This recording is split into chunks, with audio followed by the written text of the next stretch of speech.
Hello दोस्तों, कैसे हो आप सब। जय खाटू श्याम, श्री स्वामी समर्थ। एक और अच्छा सा वीडियो आपके लिए लेके आई हूँ। धनतेरस के दिन मतलब जो चीज़ लानी है, खास करके खरीदी करनी है। आप कुछ भी खरीदी करिए, लेकिन ये चीज़ आपके घर पे धनतेरस के दिन आनी ही चाहिए। वो क्या है, आप सब उसको जानते ही हो। और बहुत बार क्या होता है, हमको लाना है, पूजा करनी है, पर हम उस दिन नहीं लाते। उसके 2-3 दिन पहले लेके आते हैं या तो बाद में लेके आते हैं। लेकिन आपको धनतेरस के दिन इस चीज़ की खरीदी करनी ही है। वो है झाड़ू। लक्ष्मी बोला जाता है इसको।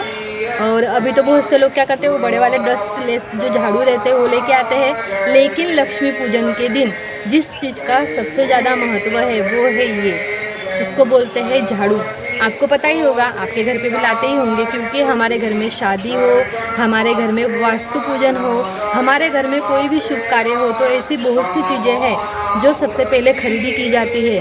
तो उनमें सबसे पहले आता है ये झाड़ू, जिसे लक्ष्मी बोला जाता है। लक्ष्मी पूजन के दिन इसको लक्ष्मी के रूप में पूजा जाता है, बराबर है। तो ये चीज़ आपको खास करके लानी है।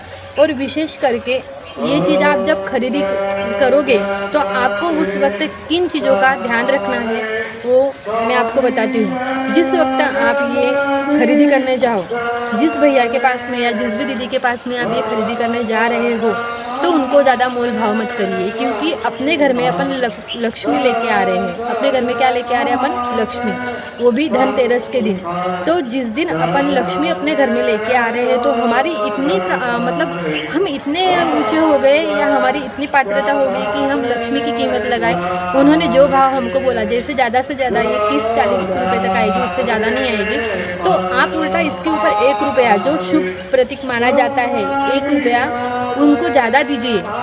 मतलब बहुत सी लेडीज़ को तो आदत रहती है, जैसे अभी किसी भैया ने बोल दिया कि दीदी ये 40 रुपये की है, दीदी ये 50 रुपये की है, नहीं ना भैया 30 रुपये में दे दो ना, नहीं ना भैया 20 रुपये में दे दो ना। लेडीज़ को सबको रहता है, मेरा भी है ऐसा। मैं भी बहुत सी चीज़ों में मतलब रहता है, कंजूसी आ ही जाती है। जहाँ पे करनी है ना वहाँ पे ही करिए, लेकिन ऐसी बहुत सी विशेष चीज़ें हैं जिनके ऊपर आपको ऐसा करना नहीं है। और वो जो लोग रहते हैं वो भी बेचारे मतलब सुबह से शाम तक अपने परिवार के लिए बैठे रहते हैं। उनकी भी दिवाली रहती है ना। 2-3 रुपये या 4-5 रुपये ज़्यादा चले गए तो क्या आपकी बिल्डिंग नहीं आप बिल्डिंग नहीं बना लोगे, वो भी बिल्डिंग नहीं बना लेंगे, बराबर है। तो जब भी आप ये खरीदी करने जाओ तो आपको इसका भाव नहीं करना है। उन्होंने अगर बोला ना 30 रुपया, ठीक है भैया 30 रुपया, 1 रुपया ज़्यादा दे देना उनको, क्योंकि आप अगर 20 की भी खरीदोगे और 21 रुपये उनको दोगे तो एक तो उनको खुशी होगी, वो अलग है। और दूसरी बात ये कि आप भाव नहीं करोगे, उनको उतना दिमाग खाली नहीं करना पड़ेगा, क्योंकि लोग करते ही हैं, बराबर है। और ये चीज़ आपने जब खरीदी की, जैसे अभी ये सब बहुत सारे नीचे पड़े रहते हैं, आपको खरीदी करनी है तो बहुत सी दीदी क्या करती है, हाथ में लेगी, ऐसे ऐसे हिलाएगी, ऐसा ऐसा करेगी, अच्छी है, ऐसी है, वैसी। नहीं, गलत बात है, ऐसा मत करो, क्योंकि ये लक्ष्मी रूप में हम अपने घर पे लेके जाने वाले हैं। और हमारी इतनी हैसियत नहीं है कि हम लक्ष्मी चुनेंगे कि हमारे घर में कौन सी लक्ष्मी आए। उसकी मर्जी होगी, वही हमारे पास में आएगी। सबसे पहली हमारी नज़र जिस पे पड़ेगी उसको ही आपको खरीदना है, उसको ही आपको लाना है। और ख़ास करके जब आप ये खरीदोगे, इसके साथ में आपको लाना है लाल कलर का कलावा, रक्षा धागा। वो क्यों, तो उसके बारे में भी मैं आपको बताती हूँ। तो सबसे पहले आपको ये जो आप लक्ष्मी आपके घर में लाओगे खरीदी करके, उसकी आपको धनतेरस के दिन भी पूजा करनी है, अगर आपके साइड में करते हैं तो। नहीं तो लक्ष्मी पूजन के दिन तो इसका महत्व सबसे ज़्यादा रहता है, तो उस दिन आपको इसकी पूजा करनी है। लेकिन धनतेरस के दिन आपको इसको ये कलावा बांध के रखना है। तो आपको ये कलावा कितनी बार? 3 बार बांध के रखना है, बराबर है। और ये जो कलावा है उसका क्या करना है उसका भी आपको बताती हूँ। लक्ष्मी पूजन जिस दिन रहेगी उस दिन आपको लक्ष्मी की पूजा करनी है। उसके बाद में दूसरे दिन, अगले दिन आपको ये जो कलावा है वो छोड़ के आपकी जो तिजोरी है, जहाँ पे आप पैसे रखते हो, जहाँ पे आप ज़रूरी चीज़ें रखते हो, आपको वहाँ पे ये कलावा रख देना है। और ये जो कलावा रखा हुआ है वैसा का वैसे रहने दीजिए। उसके बाद में फिर से आपको लक्ष्मी की पूजा करके उसके बाद में घर में इसका इस्तेमाल करना है।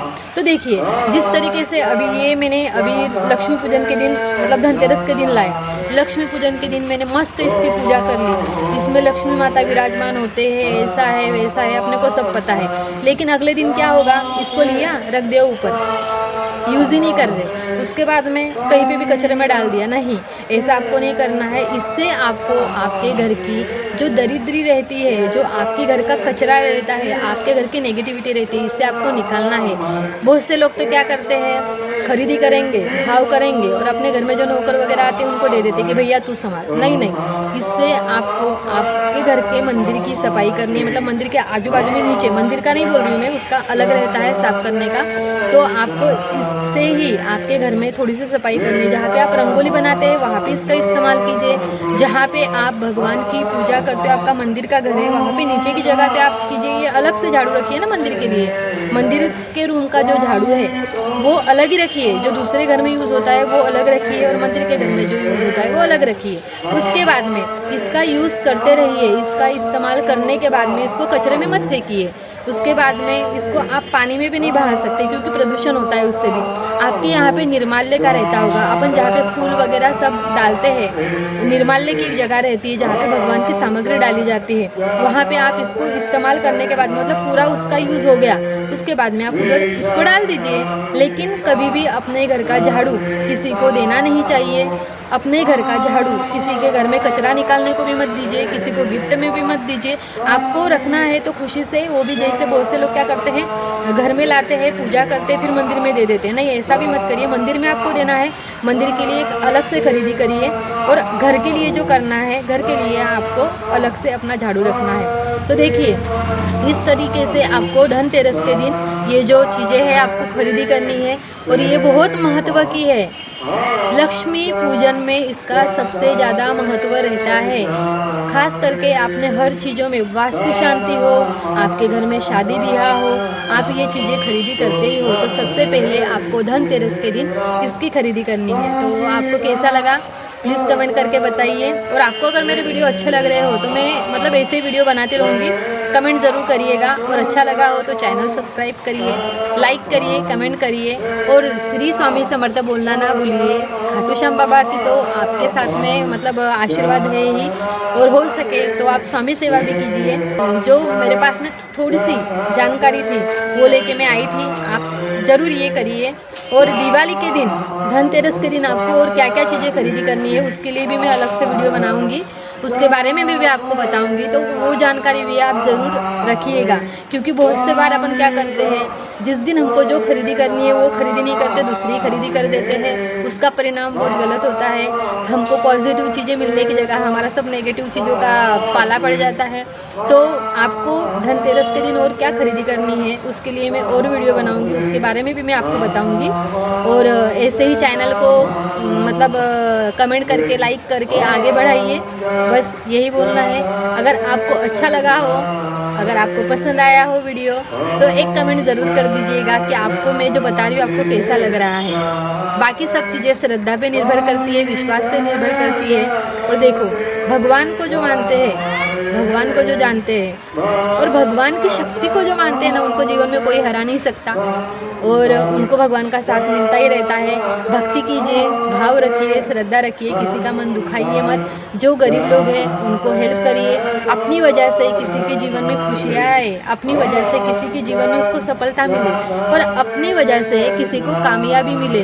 और हो सके तो उन लोगों की मदद करिए जिनको सच में मदद की ज़रूरत है। हो सके तो उन लोगों को हेल्प करिए जिनको किसी के साथ की ज़रूरत है। ऐसा अगर आप करोगे ना, आप कर्म अच्छे करोगे, आप अच्छे मार्ग पे बढ़ोगे, तो भगवान भी आपसे प्रसन्न रहेंगे। आपके जो बुरे कर्म है वो भी कट जाएंगे और किसी का जीवन भी आपके कारण बन जाएगा। हम हमारा परिवार चलाते हैं, हम हमारा घर संभालते हैं, हम हमारे घर के लोगों को प्यार करते हैं। वैसे ही जो हमारे आजू बाजू के लोग हैं जिनको ज़रूरत है, जो अकेले हैं, उनको भी हेल्प करिए।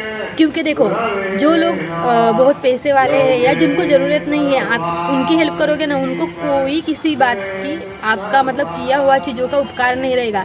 लेकिन जिनको सच में ज़रूरत है किसी की हेल्प की और उनको आप मदद करोगे ना, उनके मन में से जो दुआएं निकलेगी, उनके मन में से जो आशीर्वाद आएंगे ना, वो बहुत अच्छे रहते हैं। और वो कब किस काम लग जाए ना, ये आप भी नहीं समझोगे, मैं भी नहीं समझूंगी। इसलिए जिनको ज़रूरत है उनको हेल्प करिए, किसी का मन मत दुखाइए, किसी का मन मत दुखाइए और खुश रहिए, दूसरों को खुशी दीजिए।